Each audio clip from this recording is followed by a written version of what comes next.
anyone learn to trade? I know that you give seminars helping people, but can you learn to trade? Yeah, I think if you'd said that to me, I started teaching people back in 1997, I would have said, no, you needed to be a certain type of person. But I've had all sorts of people. I've had florists, I've had a guy who's had a fish farm in Scotland, pilots, accountants, all sorts of backgrounds.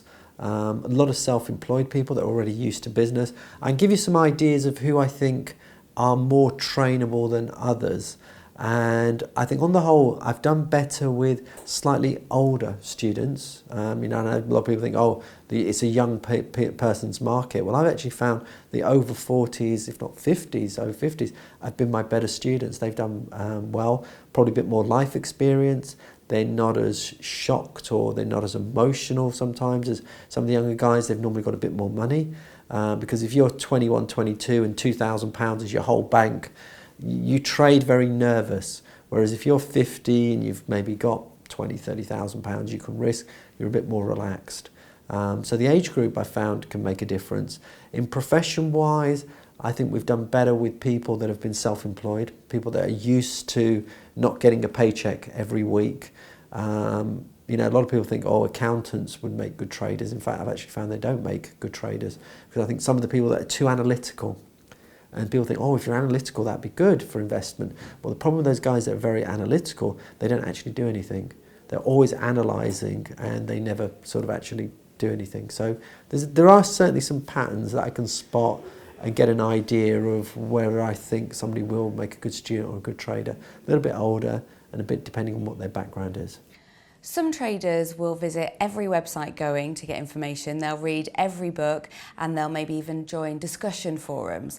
But are the educators in those positions, are they actually doing what they're telling us to do? No, because a lot of successful people don't spend time in chat rooms. They've got better things. They're either on their yacht or they're out walking their dog or doing something. So why are you spending time in a chat room or a discussion room or whatever?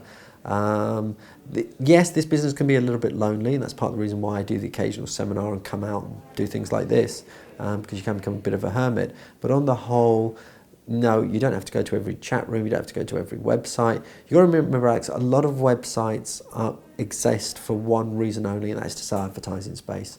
So there's a great site which has some information on it, but you've got to realise it's a selling site. That's a site called MarketWatch. And MarketWatch.com will change its headlines at a whim. So 1 minute is like, market's up 200 points because of this. Market's up 200 points because of something else. Market's down 200 points. All they're really doing is making stories so they can put advertising around it or sell you some sort of subscription or some sort of points. So you've got to be careful. A lot of news type information sites, they actually have an agenda. So they're not making their money through trading? Those sites are definitely not. They're actually advertising and product sort of based. And what about people like yourself that have written books? Are some of those authors perhaps just making money from the book sales, or are they making money through trading still? What do you think? Well, you don't get rich off a book. I've got a New York Times bestseller, and I had some royalties off it, but it's not huge. Difference with me, I never actually started selling any information until I was already successful. So I'd already made money. I was already multimillionaire. As I say, that Millionaire Dropout book was only written in 2013, so way towards the end of the career. And when I started doing sort of some seminars and training, I was already pretty successful as it is. So I think that's good. Try and get into somebody who's already maybe made their success, rather than somebody who, like you say, is starting out and trying to teach the skills to try and make their money. So there is a difference, yeah.